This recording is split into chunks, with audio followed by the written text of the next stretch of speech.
Hello, my name is Anthony Keller, and I'm that Deacon on YouTube.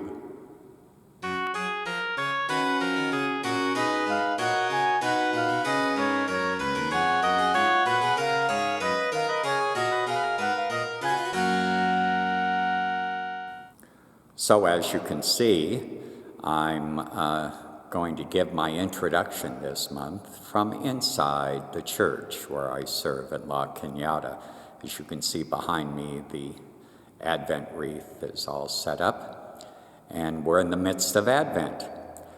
I'm going to share with you a couple of things that have taken place this Advent that I hope will be inspiring and I hope you'll find interesting. About a couple weeks before the start of First Advent, I got this wonderful idea. I was walking around the church grounds, and out in front of our church, facing the main street, we have this tree that appears to be a Christmas tree. It might have been there when the Dragon Shop for all those years was selling used articles, and it might have been decorated at one point, but we really haven't decorated it for a long time. Well, with all that's going on in the world today, with increased violence at home and abroad, I thought it would be a nice and proper thing to do to decorate the tree, but in a different way. I spoke with members of the church, and they just jumped upon it wholeheartedly. So what we've decided to do is transform our tree in front of the church into a tree of peace. The tree of peace is quite simple. People will attach white ribbons to the branches whenever they wish. And we took this picture I'm going to share with you of various members of our church. I corralled and talked into being a part of the publicity program. And as you can see, everybody is holding up a white ribbon, handing it to members of our community here and the outlining areas to come and prayerfully attach their prayers and hopes to the tree of peace. It was published in a couple of our local newspapers, and hopefully by the end of December, all the way through Epiphany, that tree will be filled, hopefully, with white ribbons, allowing the wind as it blows against the ribbons to carry our prayers and hopes to all four corners of the earth. So let me take you out to the front of our church where I'll share our tree of peace. Well, there we have our sign that says Tree of Peace, add your ribbon today. And over next to it here is a little mailbox with the directions that tell you what to do. I also suggest that people, there it is, I also suggest that people take a picture and put it on Facebook and Twitter and Instagram. But here are the ribbons. I will have to add more ribbons. And we just began the project, so here are the ribbons that we have now. Hopefully, by the time, let me get out of the sun, by the time we get to Christmas Eve, the tree will be filled with ribbons. But right now, we're not doing too badly. Hopefully, members of the community in the outlining areas will help us fill the tree. But each one of these ribbons has prayers and hopes for peace in the world. And hopefully,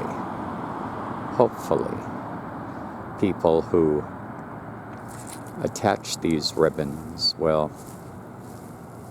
make it their own practice to bring about peace. The second piece I'd like to share with you happened at our diocesan convention, which took place last weekend in Ontario, California, about 26 miles from San Bernardino, where yet again people were massacred by someone with firearms. I felt it important to make some sort of statement, and last Wednesday, when the news reached the world of this maddening experience, this brutal experience that took place in San Bernardino, I felt I had to do something. I knew we were going to the convention, and I had a feeling, even though the events that took place in San Bernardino would be mentioned, I still had a feeling people would be distracted trying to do the work of the church. So I decided to make a little display that would force people to stop for a moment before they entered the convention hall. And I'm going to share that with you because I brought my camera with me as I ventured out quite early in the morning on Saturday to decorate the floor, the actual path that people took to walk into the convention hall.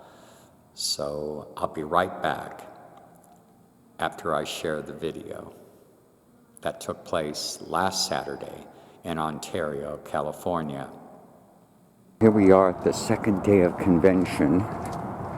I am making my way over to the Ontario Convention Center at about almost getting close to 5:30 in the morning so that I can put up my little display for the delegates when they enter the convention hall. Very few people know about what I'm about to do, but I feel it's important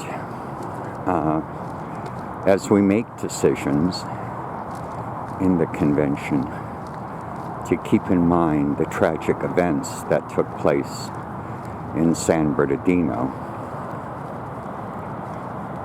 I don't want to do a little display memorial that is maudlin, but I wanted to look grassroots and something that will just make people stop for a moment and think for a second about what their actions in the future will be. And my hope is that no one will be around. We're trying to do this under the stealth of early morning darkness. Ooh. This is entirely, at least for me, the work of the Holy Spirit. So I thought of this the day of the massacre, knowing we'd be coming here. I'm going to get started, turn off the camera, and then we'll take it from there.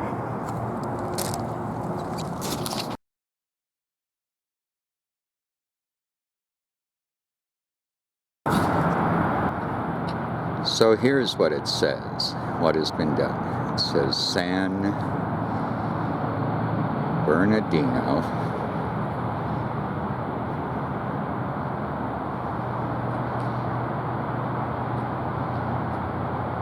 Lux Aeterna, eternal light.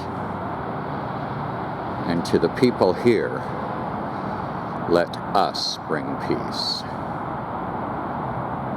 Because change only happens when we participate with God, not just hoping for things to come. We are the conduit of action. And so that's what people are going to see, and it's my hope that people stop and take a moment.